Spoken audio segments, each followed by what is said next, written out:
नमस्कार दोस्तों, मैं अखिलेश त्रिवेदी आप सभी का परिश्रम यूट्यूब क्लासेस में स्वागत करता हूं। जैसा कि आपने पिछले वीडियो में देखा था कि यूपी कांस्टेबल परीक्षा 2023 के लिए आप सभी को यह निःशुल्क बैच प्रदान किया जा रहा है और इसमें पूछे जाने वाले सामान्य अध्ययन के कुछ प्रीवियस ईयर क्वेश्चनों को भी आपने देखा था। आज जीएस के चैप्टरों में हम संविधान एक चैप्टर स्टार्ट कर रहे हैं और संविधान में किस प्रकार से क्वेश्चन पूछे जाने वाले हैं और संविधान से कौन कौन से टॉपिक से क्वेश्चन पूछे जाते हैं, उन सभी टॉपिकों के बारे में चर्चा कर रहे होंगे।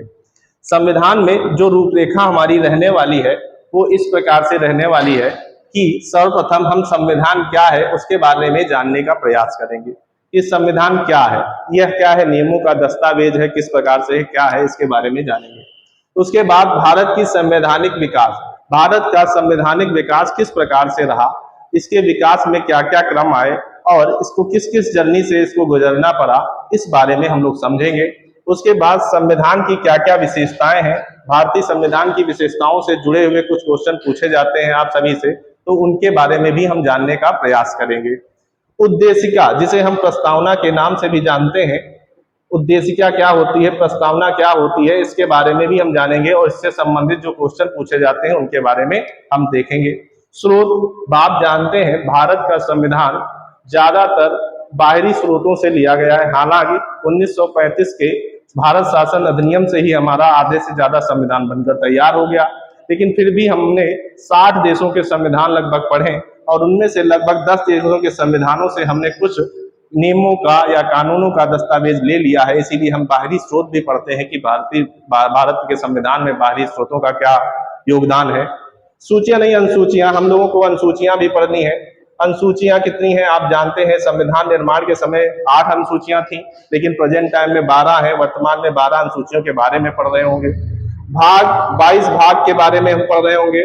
22 भाग क्वेश्चन पूछ लिया जाता है। कुल भागों की संख्या, तो भाग खंडों की संख्या सहित 25 हो जाते हैं, लेकिन हम क्या सुनेंगे, 22 भागों के बारे में पढ़ रहे होंगे। इन 22 भागों का ही पार्ट सबसे बड़ा है। आप भाग में पढ़ेंगे, भाग 1 में जिसमें नागरिकता है, भाग 1 में भारत और संघ राज्य क्षेत्र है, दूसरे में नागरिकता पढ़ेंगे, तीसरे में मौलिक अधिकार, चौथे में नीति निर्देशक तत्व, चौथे का में आप पढ़ेंगे मौलिक कर्तव्यों के बारे में पढ़ेंगे। तो कहने का मतलब है इसी क्रम में हम लोग पूरे भाग पढ़ेंगे, 22 भाग पढ़ेंगे और 22 भागों के बारे में जानने का प्रयास करेंगे। अगला जो टॉपिक आपका आएगा, संविधान संशोधन। संविधान संशोधन, आप जानते हैं संविधान समय परिवर्तन होने के साथ साथ संविधान में भी परिवर्तन होना आवश्यक था। इसमें परिवर्तन करना हमारे लिए यह भी बहुत जरूरी था, क्योंकि समय के साथ जो चीजें बदलती हैं इसके अनुसार ही कानून भी हमारा क्या होना चाहिए, परिवर्तित हो जाना चाहिए। इसीलिए संविधान को संशोधित होने में संशोधन करने का प्रयास किया गया और इसमें जो प्रमुख संशोधन है वो आपको बताए जाएंगे। प्रमुख संशोधन आप सभी लोग जानते हैं, लगभग 105 संशोधन हो चुके हैं और 105 संशोधनों के बारे में से जो जो आपके प्रमुख संशोधन है, इनके जो महत्वपूर्ण है परीक्षा की दृष्टि से, आप उन्हीं सभी को देख रहे होंगे। हम लोग आज जो है भारत का संविधान विकास और भारत के संविधान क्या होता है इसके बारे में थोड़ा जानने का प्रयास करेंगे।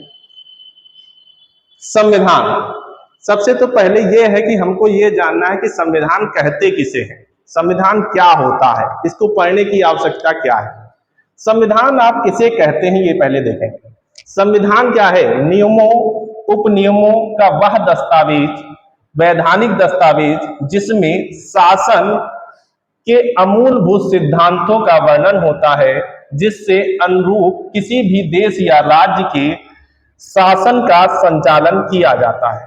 इसको आप अपने शब्दों में समझना चाहें तो आप ये भी कह सकते हैं कि संविधान एक ऐसा नियमों का दस्तावेज है जिससे शासन अपने कार्यों को संचालित करता है या शासन करने की प्रावधान अपना डालता है।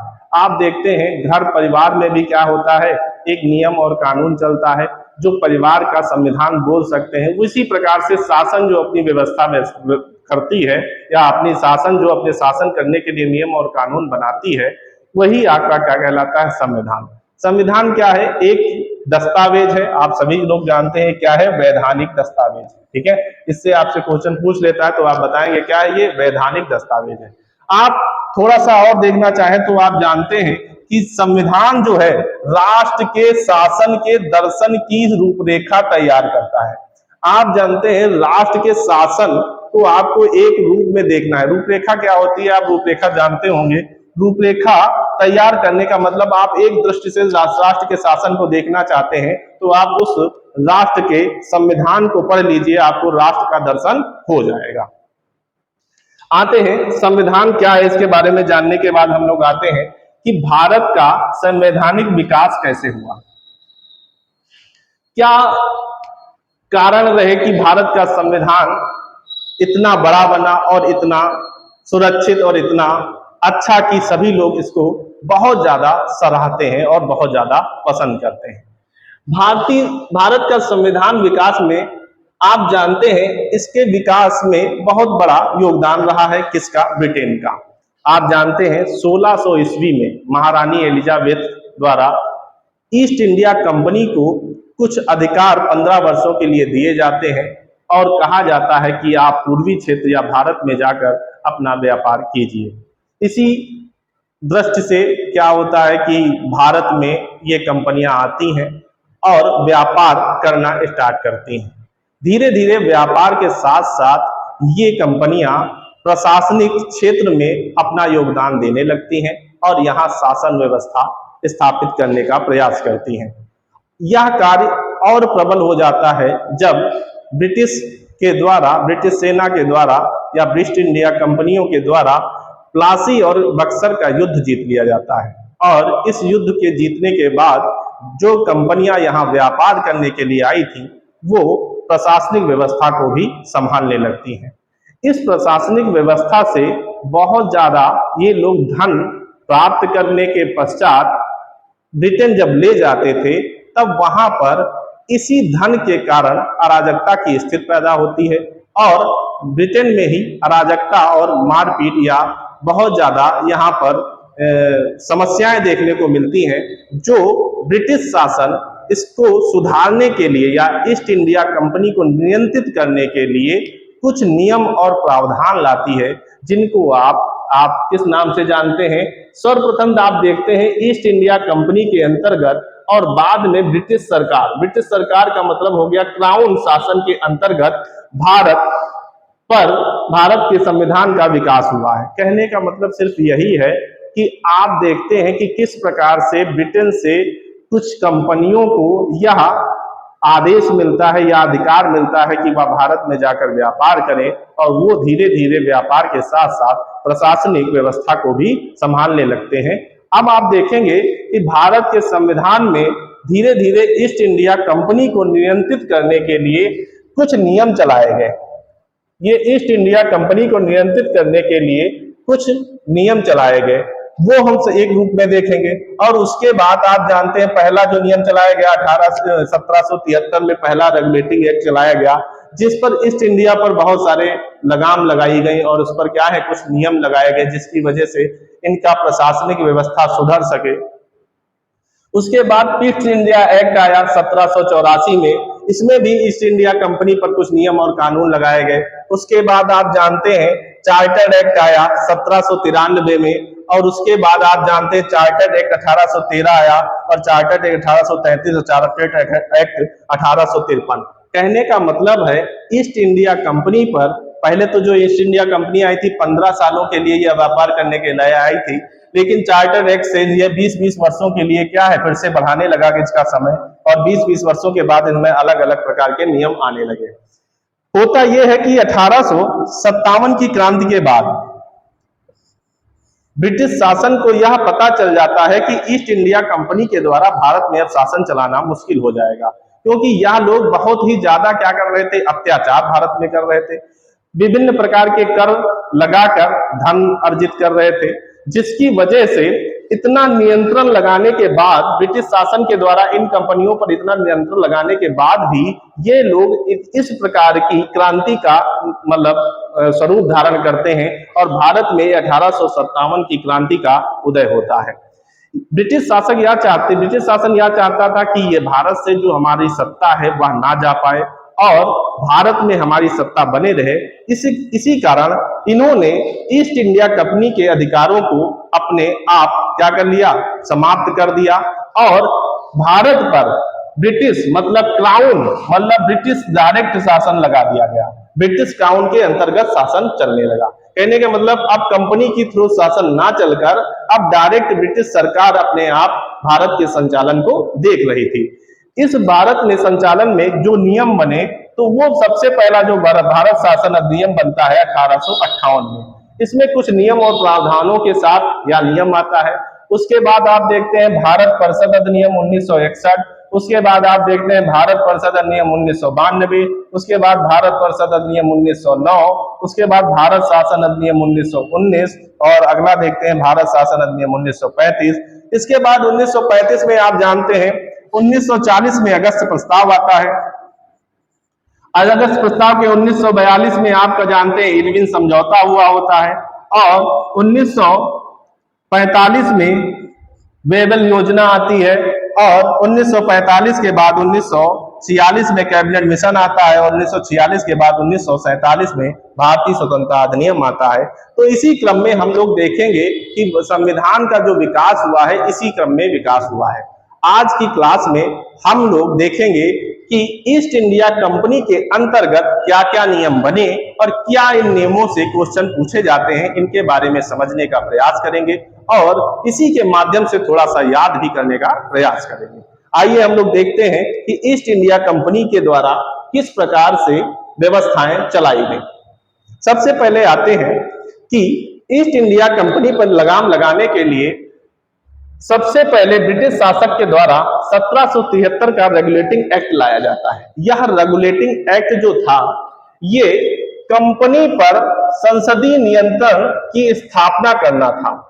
कंपनी पर संसदीय नियंत्रण की स्थापना करना कहने का मतलब है कंपनी पर हमको किस प्रकार से संसद अपना नियंत्रण कर सकती है। कंपनी का मतलब ईस्ट इंडिया कंपनी। इसको स्थापना इसलिए की गई। अब आप देखते हैं कंपनी पर संसदीय नियंत्रण की स्थापना जो की गई इसके आधार पर कंपनी चलाने के लिए दो संस्थाएं बनाई गई। ये संस्थाएं कहां बनाई गई? इंग्लैंड में। एक तो आपका बनाया गया कोर्ट ऑफ प्रोप्राइटर्स, इसको हम कहते हैं नियंत्रक नहीं निवेशक समूह। निवेशक समूह था यह। अब ये निवेशक जो समूह था इसको हिंदी में हम बोलते हैं हितधारक मंडल, हितधारक या हितधारकों का मंडल, हितधारक मंडल। और ये होता है निर्देशक मंडल, court of director. Court of proprietors ये निवेशकों का समूह था जो कोर्ट ऑफ डायरेक्टरों को क्या करता था? चयनित करता था। और इसमें कितने सदस्य थे? 24 सदस्य थे। 24 सदस्यों के साथ साथ इसमें एक अध्यक्ष हुआ करता था जो कंपनी का प्रमुख होता था और एक उपाध्यक्ष हुआ करता था। आप जानते हैं कि ब्रिटिश शासन ने कंपनी चलाने के लिए ये दो संस्थाएं बनाई जो कंपनियों को पूर्ण रूप से नियंत्रित करती थी और उन पर कानून बनाती थी। ये तो काम हो गए दो ब्रिटिश के द्वारा चलाए गए समूह के। और क्या हुआ? गवर्नर जनरल मतलब गवर्नर की जगह पर क्या आ गया? Governor general. कहने का मतलब है इससे पहले गवर्नर हुआ करता था लेकिन अब गवर्नर जनरल का यहां पर पद हो गया। और गवर्नर जनरल जो बंगाल का प्रथम गवर्नर जनरल बना वो वारेन हेस्टिंग थे और इनका जो समय काल रहा 1773 से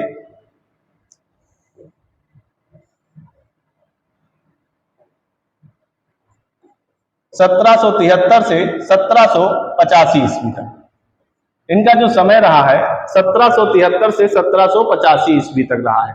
आपने देखा वारेन हेस्टिंग जो बंगाल का गवर्नर था इसके साथ साथ दो प्रेसिडेंट जो आपकी तीनों प्रेसिडेंसियां थी ये बंगाल प्रेसिडेंसी और मद्रास और बंबई इन दोनों प्रेसिडेंसियों में भी ये इन्हीं के अधीन हो गई। कहने का अर्थ यह था कि गवर्नर की जगह जो गवर्नर जनरल आया इसको कुछ और अधिकार दे दिए गए कि यह बंगाल का तो प्रथम गवर्नर जनरल बनेगा लेकिन ये जो दो और प्रेसिडेंसियां हैं मद्रास और बंबई यह भी बंगाल के ही अधीन हो जाएंगी, मतलब बंगाल के अधीन ही कार्य करेंगी। अगला क्या हुआ, सर्वोच्च न्यायालय की स्थापना की गई। सर्वोच्च न्यायालय की स्थापना कब की गई, 1774 ईस्वी में की गई। और कहां की गई, कलकत्ता में की गई। आप जानते हैं इसके प्रथम मुख्य न्यायाधीश कौन थे, Elijah Elijah Impey, Elijah Impey. और इनके साथ क्या थे, 3 अन्य सदस्य थे, 3 अन्य न्यायाधीश थे। 3 अन्य न्यायाधीशों की भी क्या हुई, नियुक्ति हुई। तो कहने का मतलब है कि आप इसमें जो प्रमुख पॉइंट देखेंगे तो इसमें 4 प्रमुख पॉइंट निकलते हैं। पहला कि कंपनी पर संसदीय नियंत्रण की स्थापना कर दी गई, और इस कंपनी पर संसदीय नियंत्रण की स्थापना करने के लिए 2 बोर्ड बनाए गए, जिसको हमने कहा कोर्ट ऑफ प्रोप्राइटर्स और कोर्ट ऑफ डायरेक्टर्स। ये जो था, ये दोनों बोर्ड क्या थे, कंपनी पर नियंत्रण करने के लिए बनाए गए थे। 2 पॉइंट और आपको याद रखना है, गवर्नर की जगह गवर्नर जनरल बनाया गया, जो बंगाल के प्रथम गवर्नर के रूप में वारेन हेस्टिंग को जाना गया। और सर्वोच्च न्यायालय की स्थापना 1774 में की गई, जो क्या थी, कलकत्ता में की गई, जिसके प्रमुख न्यायाधीश कौन थे, एलिजा इम्पे थे। वारेन हेस्टिंग जो इन्होंने सदस्य बने थे बंगाल गवर्नर के, यहाँ पर एक कार्यकारिणी परिषद का गठन किया गया कि ये वारेन हेस्टिंग कैसे कार्य करेंगे। इनकी जो परिषद थी, इसमें 4 सदस्य थे। इनकी जो कार्यकारी परिषद थी,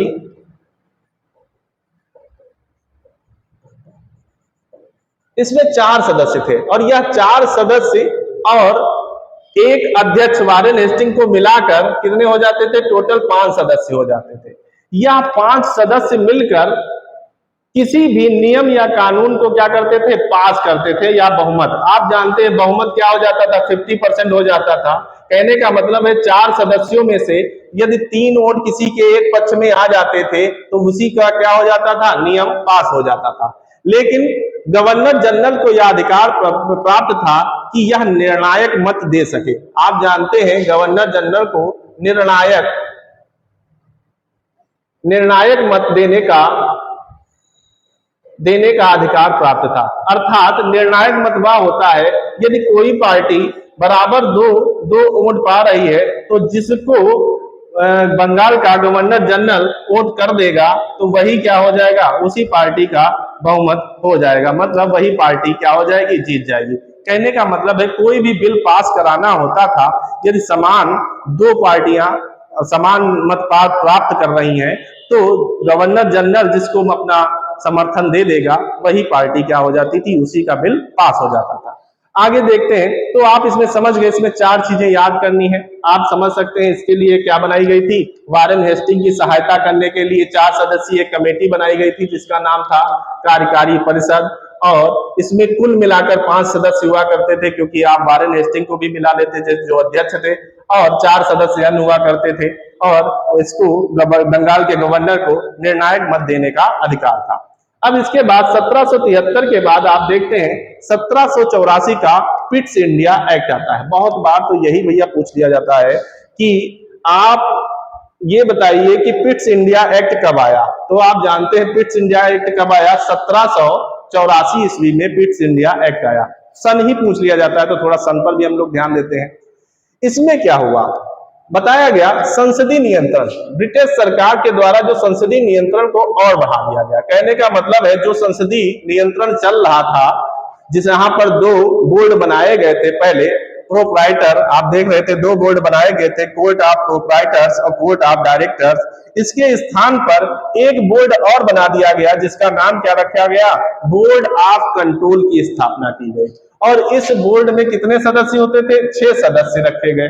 तो कहने का मतलब है कि आप जहां पर 2 बोर्ड देख रहे थे, वहां पर उन दोनों बोर्डों की जगह पर एक बोर्ड बना दिया गया, और उसका नाम क्या रख दिया गया, बोर्ड ऑफ कंट्रोल की स्थापना की गई। और क्या हुआ, गवर्नर जनरल के अधिकारों में वृद्धि कर दी गई, 4 की जगह 3 सदस्य कर दिए गए। कहने का अर्थ ये हो गया, जहां पर आप देख रहे थे कि पिछले गवर्नर जनरल की सहायता करने के लिए 4 सदस्यीय कमेटी थी, और 4 सदस्यीय कमेटी को अब यहां पर परिवर्तित करके क्या कर दिया गया, 3 सदस्यीय कमेटी कर दिया गया है। यहां पर इस सदस्यीय कमेटी का यह फर्क पड़ता है कि गवर्नर जनरल को बस एक सदस्य का समर्थन आवश्यक था और यह कोई बिल और कोई नियम या कोई कानून को पारित कर सकता था। कहने का अर्थ यह है यदि 3 सदस्य टोटल है तो इसमें से एक तो आपका अध्यक्ष हो गया, तो टोटल कितने हो जाएंगे, एक अध्यक्ष मिलाकर 4 सदस्य हो गए। इससे पहले आप टोटल देखते थे 5 सदस्य हो जाते थे। तो ये 3 सदस्यों में से यदि एक भी सदस्य इसको क्या कर देगा, सपोर्ट कर देगा, तो कम से कम इसके पास 2 हो जाएंगे और इसके पास भी 2 हो जाएंगे। लेकिन ये क्या है, अध्यक्ष मिला हुआ है, मतलब आप जानते हैं यहाँ पर गवर्नर जनरल मिला हुआ है, तो इसलिए इसको क्या मिल जाएगी, प्रायोरिटी मिल जाएगी और यहीं पर ये बिल पास कर लेगा। तो कहने का मतलब है थोड़ा सा अधिकार किसका बढ़ जाता है, गवर्नर जनरल का, अगले वाले मतलब 1784 कैपिटल्स इंडिया एक्ट में इसका जो योगदान है ज्यादा बढ़ जाता है और इसका जो अधिकार है और ज्यादा बढ़ जाता है।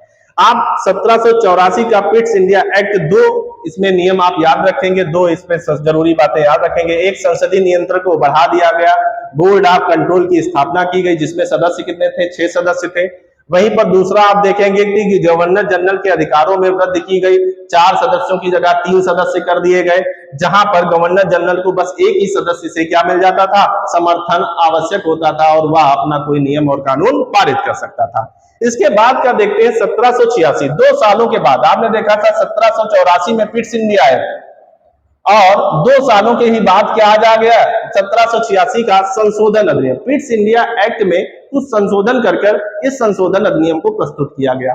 देखते हैं इसमें क्या हुआ।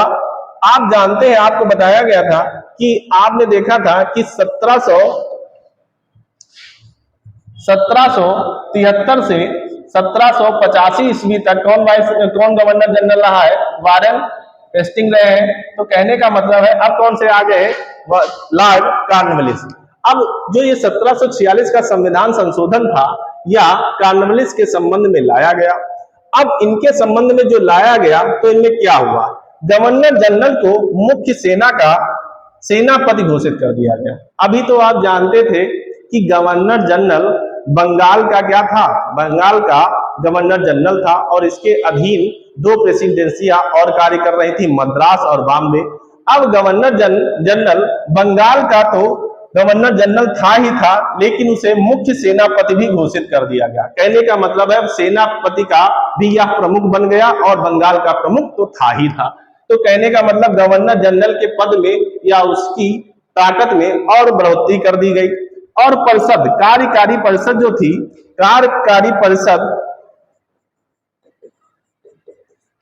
कार्यकारी परिषद के निर्णय को रद्द करने का भी अधिकार मिल गया। कहने का मतलब है जो गवर्नर जनरल को कार्यकारी परिषद के नियम पसंद नहीं आते थे या बहुत ज्यादा उसको नहीं उसमें लगाव होता था, दिलचस्पी होती थी, तो वह उस नियमों को रद्द कर सकता था। अब ये अधिकार उसके पास और बढ़ गया था।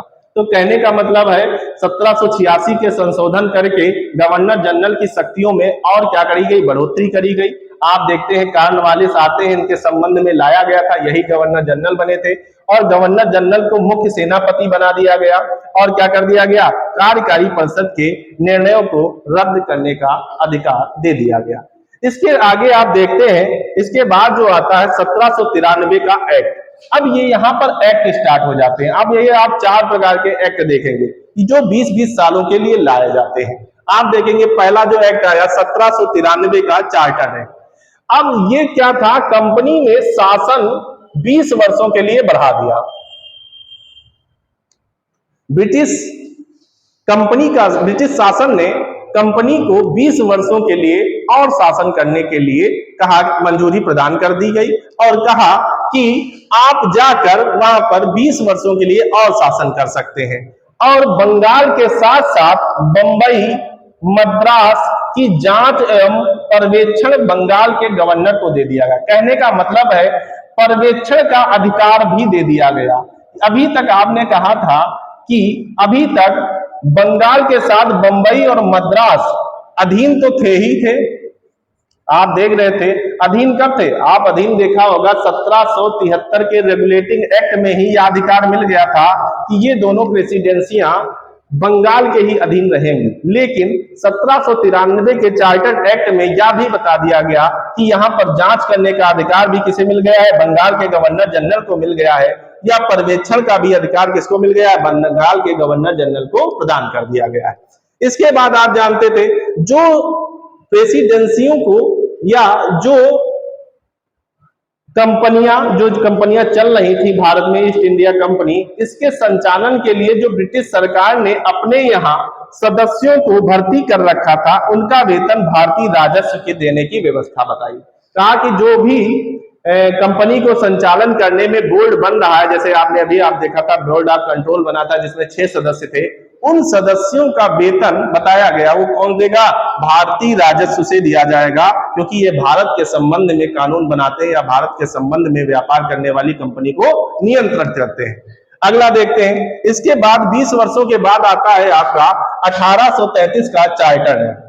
1876 एक्ट जो 33 का आया है, तो आप देखते हैं 13 का जो आया है ये 20 वर्षों के बाद आया है, और इस चार्टर एक्ट को भी कंपनी को यह अधिकार दे दिया गया कि पुनः इसको 20 वर्षों के लिए बढ़ा दिया गया। ब्रिटिश शासन के द्वारा इन कंपनियों को बार बार 20 वर्षों के लिए व्यापार करने का अधिकार प्रदान किया जा रहा था। आप देखते हैं 20 वर्षों के लिए बढ़ाया गया, और इसमें क्या नियम आए? व्यापारिक एकाधिकार समाप्त कर दिया गया। जहां पर ब्रिटेन शासन के द्वारा ईस्ट इंडिया कंपनी को यह अधिकार प्राप्त था कि वह एकाधिकार मतलब एक ही प्रकार का शासन, मतलब एक ही प्रकार के व्यापार होगा। कहने का मतलब है ईस्ट इंडिया कंपनी ही भारत में व्यापार कर सकती है। अब क्या हुआ? इनके व्यापारिक एकाधिकार को समाप्त करने का प्रयास किया गया, लेकिन पूर्ण रूप से नहीं, क्योंकि चाय और चीन के साथ व्यापार कौन कर सकता था? सिर्फ और सिर्फ ईस्ट इंडिया कंपनी के ही लोग कर सकते थे।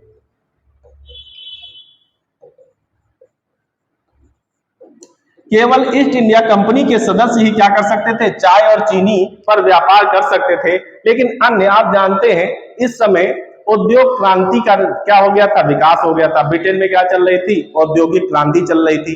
सभी क्या करते थे? कच्चे माल को खरीद कर अपने यहाँ उद्योग में बहुत ही ज्यादा क्या कर रहे थे? उद्योगों का व्यापार कर रहे थे, मतलब बहुत ज्यादा चीजों को बना रहे थे। अब चीजें बन रही थी, उनको बेचने के लिए कोई मार्केट चाहिए, तो उन मार्केटों के लिए लोगों को अन्य देशों की आवश्यकता हुई, जिसमें से लोग क्या है? भारत में आए और भारत में आकर व्यापार करना स्टार्ट किए, क्योंकि इससे पहले कंपनियों को ही सिर्फ अधिकार था कि भारत में व्यापार कर सकती थी। लेकिन अभी भी कंपनियों को चाय और चीन के लिए यह छूट मिली कि यही यहां से व्यापार करेंगे। चाय का व्यापार सिर्फ ईस्ट इंडिया कंपनी के लोग करेंगे, और चीन के साथ व्यापार ईस्ट इंडिया कंपनी के लोग ही कर पाएंगे, और कोई अन्य लोग नहीं व्यापार कर पाएगा। ईसाई मशीनरियों, देखो यहाँ पर मशीनरियों के लिए ईसाई मिशनरियों को भारत आने की छूट मिली। मतलब ये धर्म के प्रचार के लिए, अभी तक भारत में किसी को धर्म के प्रचार के लिए छूट नहीं थी कि वह प्रचार के लिए आ सकता है। अभी तक धर्म प्रचार के लिए भारत में कोई लोग नहीं आते थे। लेकिन आप जानते हैं 1813 के चार्टर एक्ट के बाद ईसाई मिशनरियों को भारत आने की छूट मिली, और ये यहाँ पर आकर अपने धर्म का प्रचार प्रसार करने लगे। अगला देखते हैं, शिक्षा पर 1 लाख का व्यय। बहुत बार ये क्वेश्चन पूछा गया है, किस चार्टर एक्ट के द्वारा ब्रिटिश शासन ने ईस्ट इंडिया कंपनी के द्वारा शिक्षा पर खर्च करने के लिए बताया गया? तो आप कहेंगे 1813 के चार्टर एक्ट के द्वारा शिक्षा पर 1 लाख रुपए का कंपनी के द्वारा व्यय किया गया था। ये कंपनियां बहुत खुशी से ना करती थी। आप जानते हैं कि भारत में इस प्रकार का शोषण चल रहा था कि कंपनियां ज्यादा से ज्यादा यहां से पैसा प्राप्त करके अपने घर, मतलब ब्रिटेन ले जाना चाहती थी। इसके दौर पर जो नियंत्रण लगाए गए थे ब्रिटिश शासन के द्वारा कंपनियों पर, उन नियंत्रण के कारण ही इनको यह काम करना पड़ता था, और यह भारतीयों के साथ एक थोड़ा सा मित्रता पूर्वक भाव बनाने की कोशिश करते थे। हालांकि वास्तविकता इनकी मित्रता नहीं होती थी। तो आप देखते हैं शिक्षा पर 1 लाख का व्यय कंपनी के द्वारा किस चार्टर एक्ट के द्वारा हुआ? 1813 के चार्टर। इसमें प्रमुख बातें आप जानते हैं कि यहाँ भी चार्टर एक्ट 20 वर्षों के लिए बढ़ाया गया। व्यापारिक एकाधिकार समाप्त किया गया, लेकिन पूर्ण रूप से ना समाप्त किया गया, क्योंकि चाय और चीनी चीन के साथ व्यापार को छोड़कर और व्यापारों पर एकाधिकार समाप्त किया गया था, लेकिन पूर्ण रूप से एकाधिकार नहीं समाप्त किया गया। ईसाई मिशनरियां जो थी उनको भारत, ईसाई मिशनरियों का मतलब ये हो गया ईसाई का धर्म प्रचार करने वाले लोग को भारत आने की छूट मिली और उन्होंने अपना धर्म प्रचार प्रारंभ किया और शिक्षा पर 1 लाख रुपया कंपनी द्वारा खर्च किया गया। ये 3-4 बातें आपको याद रखनी है। अगला देखते हैं, अगला आता है 1833 का चार्टर्ड एक्ट। 1833 का चार्टर्ड एक्ट में फिर से ईस्ट इंडिया कंपनी को यह अधिकार प्राप्त हो गया कि वह 20 वर्षों के लिए अपना शासन बढ़ा सकती है। और आप देखते हैं, और यहाँ पर चीन के साथ साथ चाय का व्यापारिक एकाधिकार समाप्त हो गया। कहने का मतलब है अब कोई भी व्यक्ति आकर चीन के साथ भी व्यापार कर सकता था और चाय का भी व्यापार कर सकता था। कहने का मतलब है कंपनी का पूर्ण रूप से क्या हो गया, एकाधिकार समाप्त हो गया। मतलब कंपनी का पूर्ण रूप से एकाधिकार समाप्त हो गया। कहने का मतलब है अब किसी भी प्रकार का एकाधिकार ना बचा और वह क्या हो गया, पूर्ण रूप से स्वतंत्र हो गया। अगला, जाति वर्ण आधार पर सरकारी चयन में भेदभाव समाप्त। कहने का मतलब है पहले कंपनियां जाति और वर्ण के आधार पर भेदभाव करके कंपनियों के बड़े बड़े अधिकारियों के पद या राजा या जमींदारों के वर्ग के लोगों को हम बड़े बड़े क्या दे देती थी, पद दे देती थी। ये इसके लिए भी क्या कर दिया गया, इस पर भी अंकुश लगाया गया, लेकिन ये बहुत ज्यादा अंकुश ना लग पाया क्योंकि इसमें क्या थे, भ्रष्ट अफसर पहले से ही मिले हुए थे, तो बहुत ज्यादा इस पर अंकुश ना लग पाया। अगला देखते हैं, कार्यकारी परिषद में एक विधिक सदस्य। आप देखते थे इससे पहले में आपने देखा था कि पहले 1773 के रेगुलेटिंग एक्ट में जो कार्यकारी परिषद में सदस्य कुल हुआ करते थे वो 4+1 बराबर 5 हुआ करते थे। लेकिन उसके बाद ही आपने देखा कि उसके बाद जब 1784 का फिट्स इंडिया एक्ट आया तो उसमें यह सदस्यों की संख्या घटाकर 4 से 3 कर दी गई और वही 3 अभी तक चली आ रही थी। तो 3+1 मतलब टोटल 4 हुआ करते थे। तो कहने का मतलब है अब कार्यकारी परिषद में एक विधिक सदस्य रखा गया और जो प्रथम विधिक सदस्य थे उनका नाम था मैकाले। उनका नाम क्या था, मैकाले। तो मैकाले को जो प्रथम विधिक सदस्य रखा गया तो यह कार्यकारी जो परिषद थी इसका सदस्य तो अवश्य बन गया, कार्यकारी परिषद जो थी उसका सदस्य तो अवश्य बना, लेकिन इसे वोट डालने का अधिकार नहीं था। कार्यकारी परिषद का सदस्य तो अवश्य था लेकिन इसे वोट डालने का अधिकार नहीं था।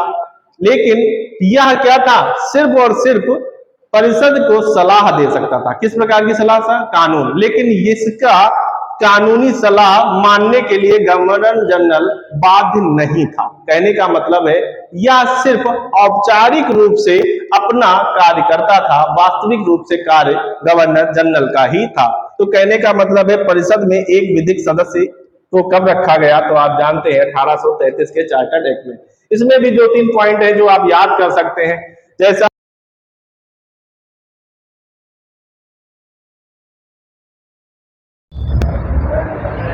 1833 एक्ट के तहत एल्बर्नो मतलब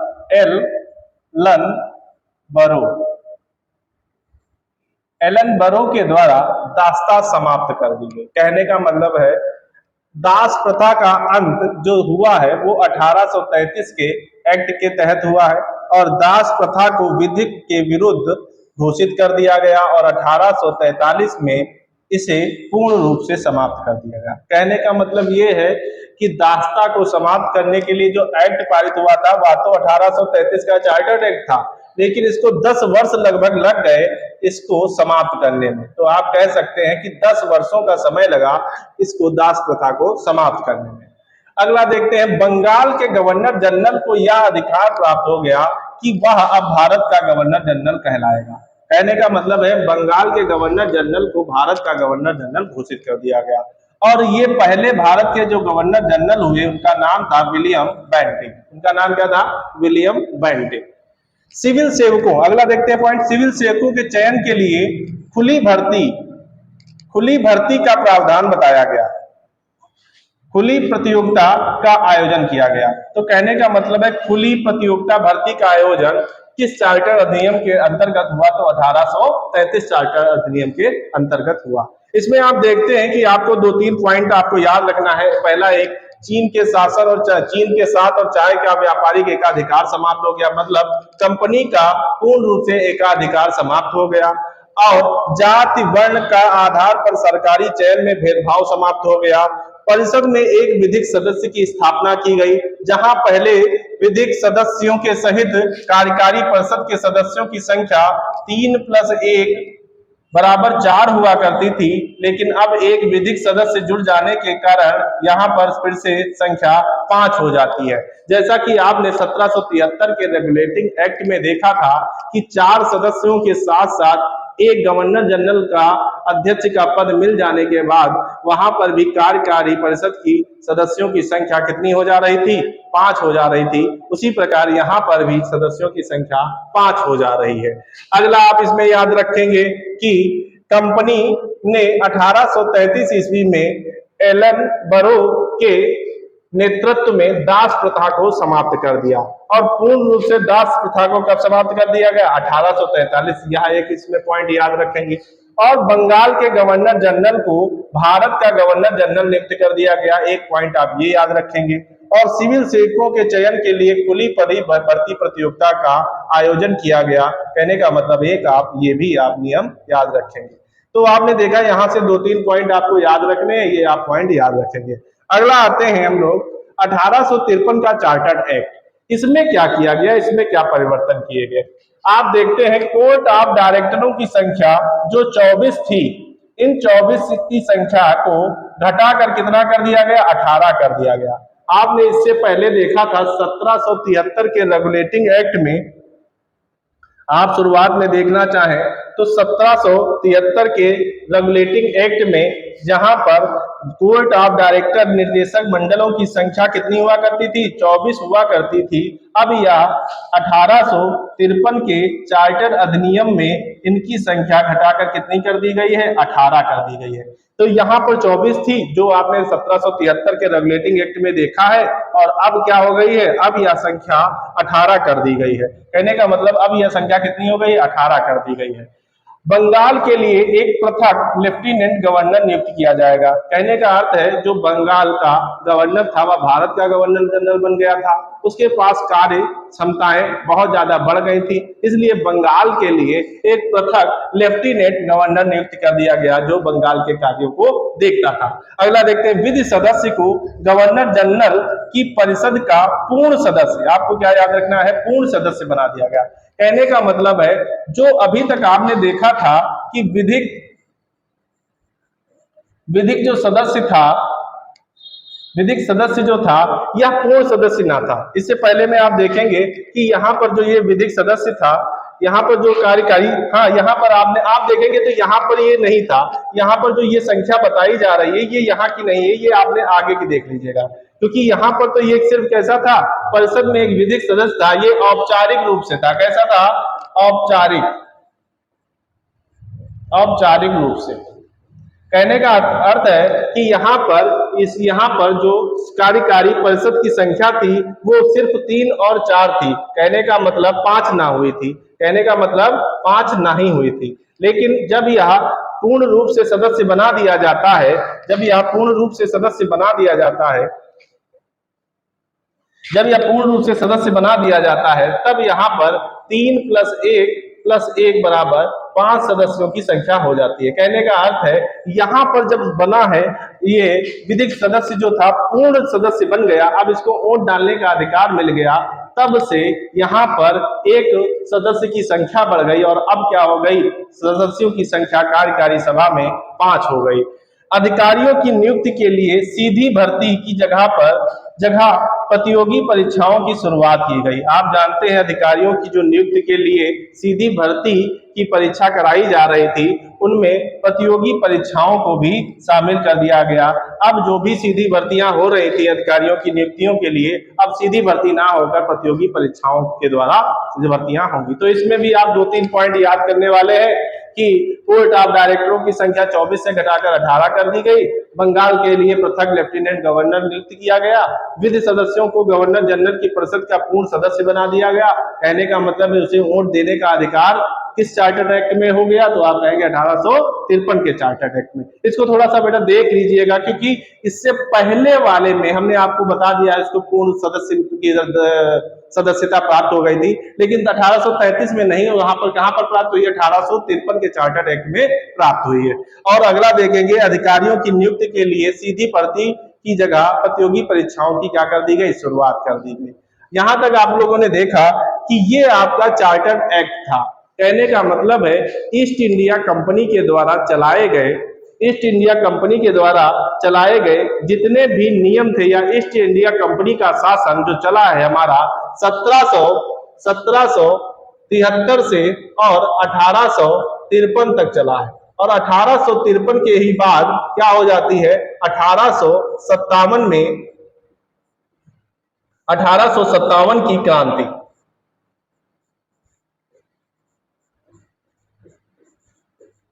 1857 की क्रांति आती है। और 1857 की क्रांति के बाद ईस्ट इंडिया कंपनी का शासन ब्रिटिश शासन के द्वारा समाप्त कर दिया जाता है। कहने का मतलब ईस्ट इंडिया कंपनी के सभी अधिकारों को पूर्ण रूप से समाप्त कर दिया जाता है और सत्ता ब्रिटिश शासन अपने हाथ में पूर्ण रूप से ले लेती है। इसके आगे का आप लोग अगले वीडियो में देखेंगे। आप सभी को यह वीडियो कैसा लगा अपना कमेंट अवश्य दें। तब तक के लिए नमस्कार।